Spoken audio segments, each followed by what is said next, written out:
Atenção! Começa agora uma teleaula de História do Ensino Médio. Você vai assistir a teleaula de número 61. Bons estudos!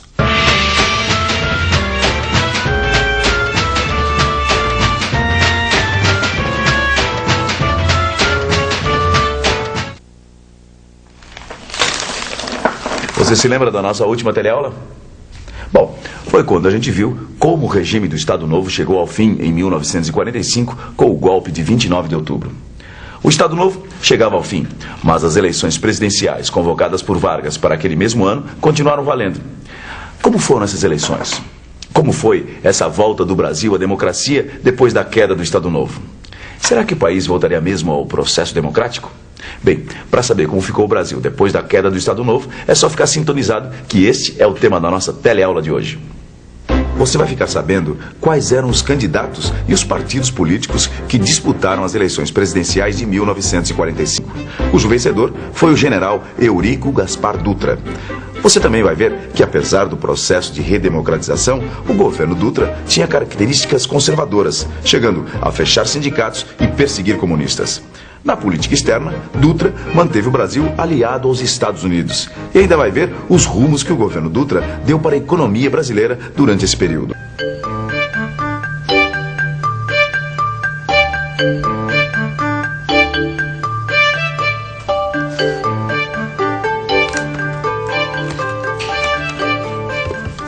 O ano de 1945 foi um ano particularmente agitado no Brasil, principalmente por causa das eleições presidenciais. Bom, não era para menos. Depois de um longo tempo sem ir às urnas, o Brasil finalmente reencontrava o caminho do voto. A expectativa era muito grande. Um golpe pusera um ponto final no Estado Novo e o Brasil realmente parecia estar se reencontrando com a democracia. São 4 os principais partidos políticos que disputam a presidência. A UDN, a União Democrática Nacional, um partido que nascera como oposição ao Estado Novo e que tinha como candidato o brigadeiro Eduardo Gomes, antigo líder das revoltas tenentistas. Depois, o Partido Social Democrático, o PSD, ligado ao antigo regime e que tinha como candidato o general Eurico Gaspar Dutra, ex-colaborador de Vargas durante o Estado Novo. O PTB, Partido Trabalhista Brasileiro, que também apoiava o general Dutra. E, finalmente, o quarto, o PCB, o Partido Comunista Brasileiro, que tinha como candidato Iedo Fiuza. Bem, as eleições presidenciais de 45 aconteceram sem problemas. As urnas foram abertas e com cerca de 55% dos votos foi eleito o presidente do Brasil, general Eurico Gaspar Dutra. Dutra foi eleito prometendo redemocratizar o país. Mas o que se viu depois da sua posse foi uma administração elitista e conservadora. 2 de fevereiro de 1946. Tem início os trabalhos da Assembleia Nacional Constituinte. Espera-se que a nova Constituição coloque o país novamente no caminho da democracia. Há, de fato, alguns avanços, como o restabelecimento de eleições diretas para o Executivo e Legislativo. Mas a maioria conservadora que estava elaborando a nova Carta acabou mantendo intactos os principais aspectos da Constituição que vigorou durante o Estado Novo. Esta continuidade, por assim dizer, das regras que já estavam determinando o jogo do poder, até que é fácil de entender.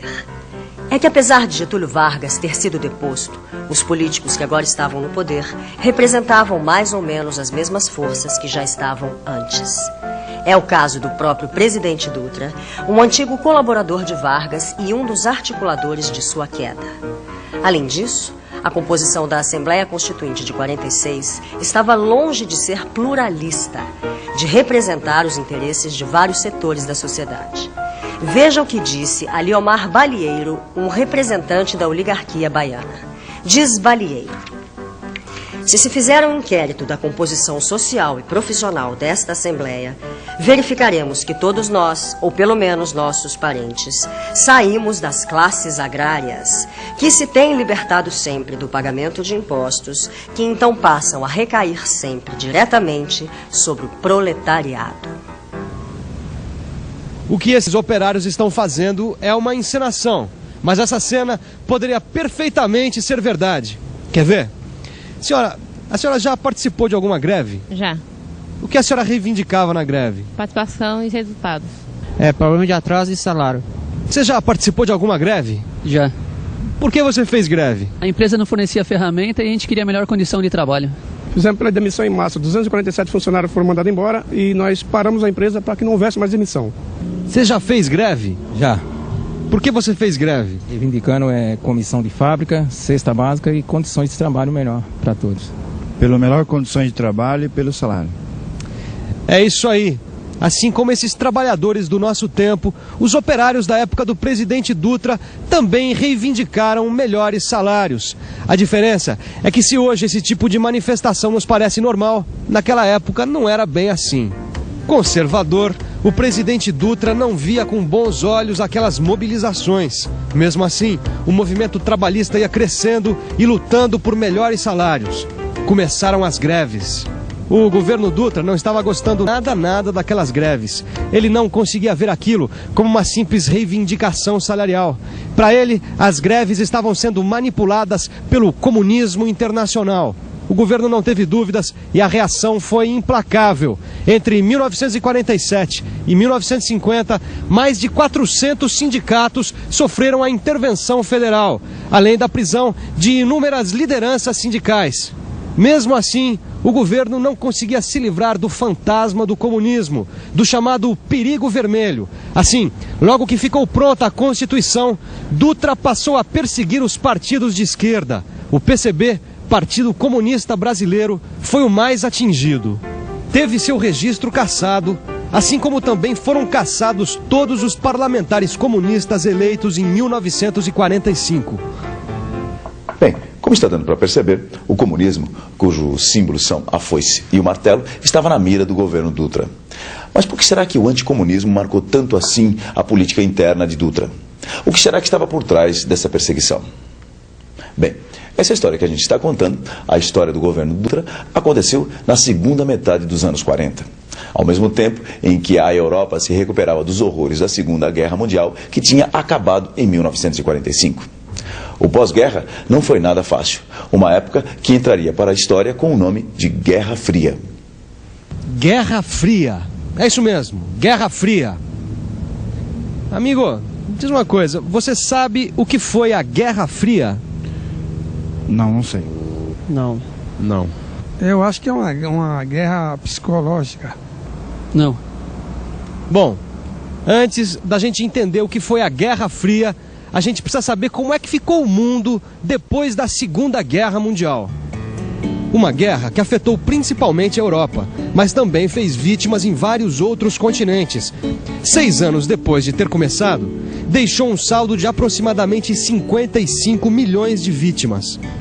Com o fim da Segunda Guerra, surgem no cenário internacional duas grandes potências, os Estados Unidos e a ex-União Soviética. Só que os Estados Unidos eram, e são até hoje, capitalistas. E a ex-União Soviética era, e já não é mais, comunista. Tinham, portanto, esses dois países regimes políticos diferentes. Os Estados Unidos queria que o capitalismo se expandisse pelo resto do mundo. E a ex-União Soviética queria que acontecesse o mesmo com o comunismo, ou seja, que ele se espalhasse pelo mundo. Dessa disputa entre capitalismo e comunismo surgiu a Guerra Fria. Uma guerra que nunca colocou frente a frente Estados Unidos e a ex-União Soviética num campo de batalha, mas que produziu inúmeros conflitos em diversas partes do mundo. E foi em plena Guerra Fria que Eurico Gaspar Dutra governou o Brasil. Ou seja, o Brasil voltava à democracia ao mesmo tempo em que o mundo assistia ao começo de uma guerra fria e velada entre o capitalismo e o comunismo. Você entende agora por que o governo Dutra perseguia os comunistas? E entende como combinavam, como falavam a mesma língua as políticas interna e externa desse governo? Internamente, o presidente Dutra se preocupava com a ação do comunismo internacional. Para Dutra, os comunistas estavam manipulando os sindicatos brasileiros, por isso tinham que ser barrados. Portanto, seria mesmo de se esperar que a política externa do governo Dutra estivesse sintonizada com a política do governo norte-americano na sua tentativa de igualmente barrar o comunismo e a ascensão da ex-União Soviética. Nesse ponto há uma grande diferença entre os governos de Getúlio Vargas e Dutra. Enquanto o ex-presidente Vargas sempre procurou obter alguma vantagem na negociação do alinhamento com os Estados Unidos, o presidente Dutra já tinha outra postura. Para ele, o objetivo permanente da política externa era o alinhamento aos Estados Unidos. Tá dando para perceber que a política no governo Dutra foi marcada pelo conservadorismo. Mas e a economia? Como será que andava a economia do Brasil naquele momento? Se você apostou na inflação, acertou. O Brasil, veja só, já tinha naquela época uma inflação comendo sua economia pelas bordas. Seguindo à risca a cartilha, as ideias do liberalismo econômico, Dutra abriu os portos brasileiros às importações. Primeiro, ele incentivou a importação de bens manufaturados. Essa medida, além de não conter a inflação, minou a reserva de divisas do país. Dutra, então, resolveu tomar outra medida. Restringiu as importações aos artigos essenciais, como equipamentos, maquinaria e combustíveis. A inflação não foi derrotada, mas, por outro lado, a indústria brasileira recebeu um estímulo e tanto. Iniciando-se aí um período que ficou conhecido como industrialização espontânea. A indústria nacional foi estimulada, mas e a inflação foi domada? Ainda não tinha sido dessa vez. Outras medidas foram tomadas, mas a inflação persistia. Dutra, então, resolveu dar a sua última cartada. Ele determinou o arroxo salarial, uma saída para conter a espiral inflacionária. Uma medida que, mais uma vez, viria a demonstrar a fidelidade do presidente Dutra às ideias, aos postulados do liberalismo econômico. Bom, esses foram os principais fatos que ocorreram durante o governo Dutra. Mas para que não sobre nenhuma dúvida, o melhor que a gente tem a fazer é uma boa revisão do que aprendeu hoje. E atenção, se liga aí que é hora da revisão. Na teleaula de hoje, você viu como foi a redemocratização do Brasil depois do fim do Estado Novo. Quando o general Eurico Gaspar Dutra é eleito presidente do Brasil. Você ficou também conhecendo que no campo político e social, o governo Dutra tinha características conservadoras, chegando a fechar sindicatos e perseguir comunistas. Na política externa, Dutra manteve o Brasil aliado aos Estados Unidos, que tinham como meta principal barrar o avanço internacional dos comunistas. Por fim, você ficou sabendo como foi a política econômica do governo Dutra. Na próxima teleaula, você vai ver que, apesar de ter sido deposto, Getúlio Vargas consegue se reeleger presidente do Brasil.